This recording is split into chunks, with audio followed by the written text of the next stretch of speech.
तो नमस्कार साथियों, स्वागत है आपका हमारे YouTube channel study for semester पे, जहां हम लाते हैं रिव्यू सेमेस्टर्स के लिए सबसे महत्वपूर्ण और परीक्षा उपयोगी टॉपिक्स को विस्तार में। और आज हम बात करेंगे एक ऐसे टॉपिक की जो न केवल इतिहास की दिशा बदलने वाला रहा, बल्कि VBU के पेपर में बार बार पूछा गया। तो आज का टॉपिक तो हमारा थंबनेल देख करके समझ आ ही गया होगा कि आज हम लोग नेपोलियन बोनापार्ट के पतन के कारणों पर चर्चा करने वाले हैं। और आज हम लोग इस वीडियो में समझेंगे कि नेपोलियन बोनापार्ट, जिसने फ्रांस की क्रांति के बाद सत्ता संभाली और पूरे यूरोप को हिला दिया, आखिरकार कैसे अपने ही फैसलों और परिस्थितियों के कारण पराजित हुआ। तो अगर आप भी BA 5th सेमेस्टर के छात्र हैं और मेजर पेपर 9 हिस्ट्री की तैयारी कर रहे हैं, तो यह वीडियो आपके लिए बहुत जरूरी है, क्योंकि नेपोलियन का पतन आपके लिए लॉन्ग क्वेश्चन के रूप में बेहद अहम है और बार बार परीक्षा में दोहराया भी गया है। और वीडियो में आगे बढ़ने से पहले एक बेहद जरूरी बात कि इतिहास सिर्फ कहानियां नहीं बल्कि समझ है, और नेपोलियन का पतन हमें बताता है कि गलत फैसले किसी भी सम्राट को गिरा सकते हैं। तो चलिए वीडियो में बढ़ते आगे, वीडियो को अंत तक जरूर देखिएगा, क्योंकि इसमें हम परीक्षा के लिए जरूरी बिंदुओं को भी बताएंगे, ताकि आप उत्तर लिखते समय उत्तर को प्रभावशाली ढंग से प्रस्तुत कर सकें। तो जैसा कि आज का हमारा टॉपिक है नेपोलियन बोनापार्ट के पतन के कारणों पर प्रकाश डालें, और इसमें हम लोग उत्तर इस प्रकार से लिखेंगे कि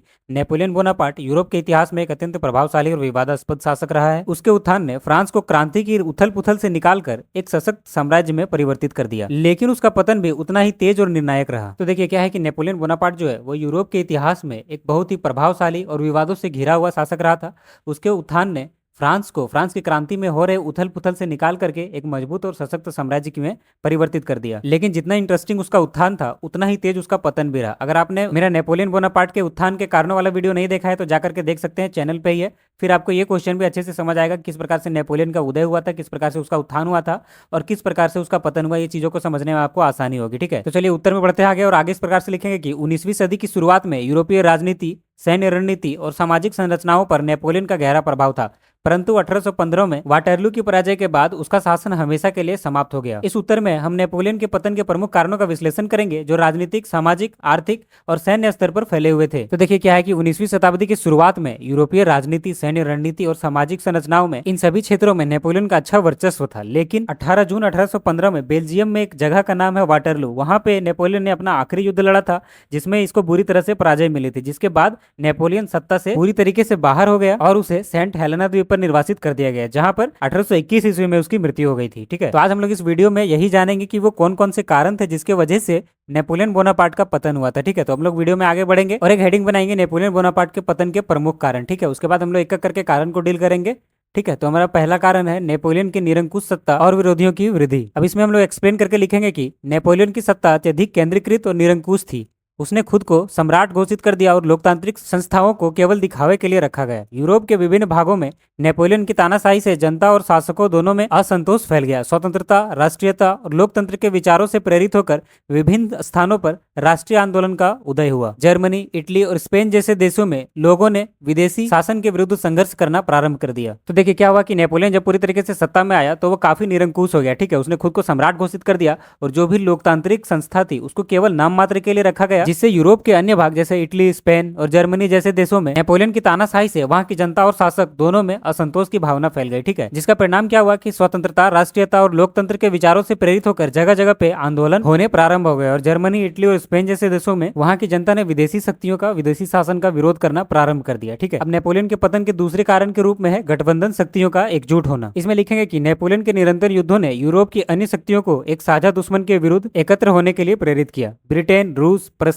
ऑस्ट्रिया और स्वीडन जैसे देशों ने नेपोलियन के विरुद्ध कई गठबंधन बनाए। विशेषकर छठा गठबंधन निर्णायक सिद्ध हुआ। इन शक्तियों ने लाइप्जिग के युद्ध में नेपोलियन को हरा दिया। यह युद्ध उसके अंत का संकेत बन गया। गठबंधन शक्तियों के एकजुट होने से नेपोलियन की सैन्य शक्ति अकेली पड़ गई। तो देखिए क्या हुआ कि नेपोलियन जब सत्ता में आया तो लगातार अलग अलग देशों के साथ निरंतर युद्ध लड़ते रहा। इसके वजह से क्या हुआ कि सभी शक्तियां जो आसपास के देश थे वो एक साथ गठबंधन कर नेपोलियन को हराने का विचार बनाने लगे और कई सारे गठबंधन भी बने। लेकिन विशेष करके छठा गठबंधन जो 1813-14 के बीच में बना था, यह सबसे निर्णायक सिद्ध हुआ और इन सभी शक्तियों ने मिलकर के लाइप्जिग के युद्ध में नेपोलियन को हरा दिया और इसी युद्ध को नेपोलियन के अंत का संकेत माना जाता है। अब यहाँ पे देखिए नेपोलियन के हारने का मुख्य कारण क्या होता है कि गठबंधन शक्तियों का एकजुट हो जाना। ठीक है, जिसके वजह से नेपोलियन की जो सैन्य शक्ति थी वो छोटी पड़ गई उन लोगों के सामने। तो चलिए अब बढ़ते हैं हम लोग तीसरे कारण की तरफ, और तीसरा कारण है फ्रांसीसी जनता में असंतोष। इसमें लिखेंगे कि लगातार युद्धों ने फ्रांस की जनता पर अत्यधिक आर्थिक बोझ डाला। टैक्स बढ़ा दिए गए, सैनिकों की अनिवार्य भर्ती होने लगी और जनजीवन पर संकट छा गया। इसके अलावा नेपोलियन की विदेशी युद्धों की नीतियां आम लोगों के लिए कोई विशेष लाभ नहीं ला पाई।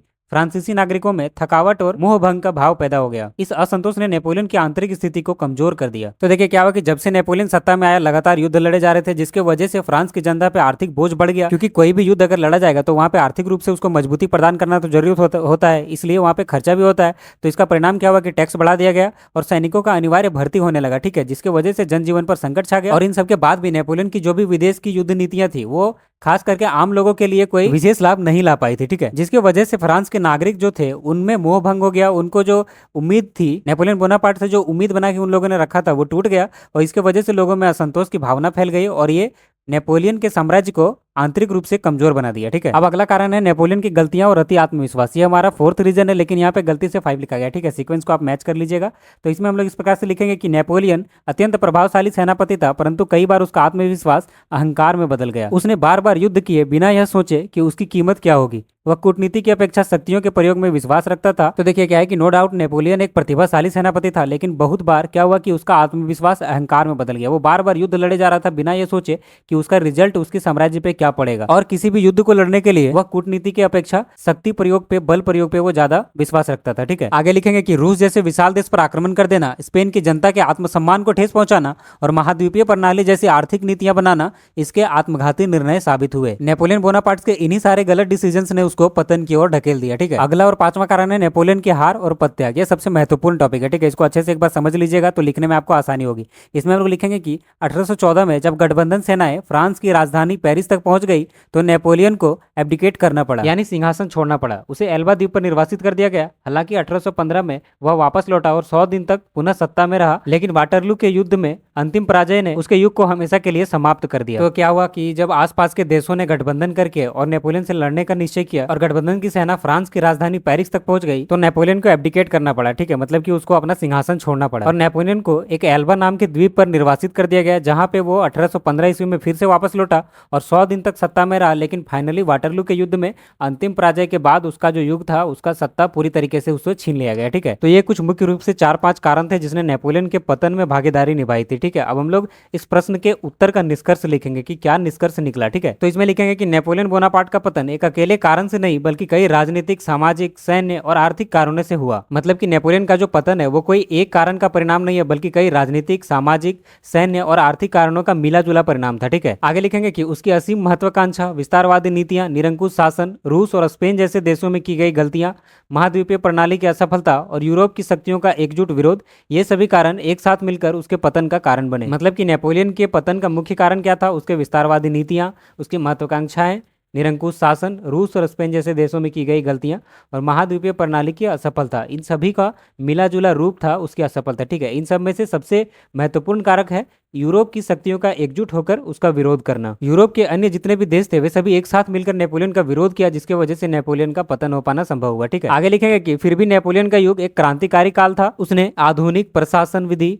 शिक्षा और समाज में गहरे सुधार किए। उसका पतन निश्चित रूप से दुखद था, लेकिन इससे यूरोप में कई राजनीतिक व्यवस्था का जन्म भी हुआ। देखिए, भले ही नेपोलियन का पतन हो गया, लेकिन उसने कई सारे क्षेत्रों में अनेक सुधार किए, जैसे आधुनिक प्रशासन विधि, शिक्षा और समाज, इन सभी क्षेत्रों में कई गहरे सुधार किए, ठीक है। नेपोलियन का पतन भले ही निश्चित रूप से दुखद था, लेकिन उससे क्या हुआ कि यूरोप में कई नई राजनीतिक व्यवस्था का जन्म भी हुआ। तो इस प्रकार से निष्कर्ष के साथ हमारा उत्तर समाप्त हुआ। आशा करते हैं ये वीडियो आपको समझ आया होगा। अगर वीडियो समझ आया होगा और वीडियो पसंद आया तो वीडियो को लाइक करें और अपने दोस्तों के साथ भी शेयर करें। साथ ही आप कमेंट करके प्रतिक्रिया दे सकते हैं कि आपको यह वीडियो कैसा लगा, ठीक है। और अगर आप मेरे चैनल पे नए हैं तो चैनल को सब्सक्राइब कर लें, क्योंकि यहाँ पे हम आपके सेमेस्टर एग्जाम से रिलेटेड जितने भी इंपॉर्टेंट प्रश्न होते हैं जो आपके परीक्षा के दृष्टिकोण से महत्वपूर्ण आपके परीक्षा में पूछे जा सकते हैं, उन सभी को बहुत ही आसान शब्दों में आपको समझाते हैं और साथ ही लिखने की टेक्निक को हम आपको बताते हैं, ताकि आप अपने एग्जाम में अच्छे से अच्छे स्कोर कर सको और साथ ही आपको कुछ सीखने को भी मिले, ठीक है। तो उम्मीद करते हैं कि ये वीडियो आपको समझ आया होगा। वीडियो में किसी प्रकार का डाउट हो तो आप कमेंट करके लिख सकते हैं, हम वहाँ पे आपको रिप्लाई जरूर देंगे।